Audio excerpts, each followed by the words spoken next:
पुढची एक मोठी बातमी बघूया। सामाजिक कार्यकर्त्या अंजली दमानिया यांनी नवा पक्ष स्थापन करण्याची घोषणा केली आहे। राज्यामध्ये परिवर्तन करण्यासाठी हा निर्णय घेत असल्याचं अंजली दमानिया यांनी म्हटलंय। तर ग्रामपंचायत आणि स्थानिक स्वराज्य संस्थेच्या निवडणुका लढवणार असल्याचं दमानिया यांनी सांगितलंय।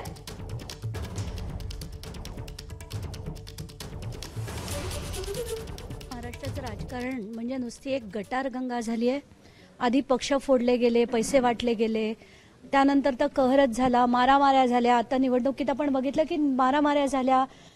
एका पक्षाचा, मोठ्या पक्षाचे जनरल सेक्रेटरी जेव्हा पैसे वाटताना पकडले जातात तेव्हा असं वाटतं आपण देशाला कुठली दिशा देतोय, काय विजन देतोय। तर याला पर्याय म्हणजे फक्त एक पॉलिटिकल पार्टी काढणं हाच होता। त्याचा आज आम्ही अनाउन्समेंट करत आहोत की आम्ही एक पॉलिटिकल पक्ष बनवतोय महाराष्ट्रात। एबीपी माझा, उघडा डोळे बघा नीट।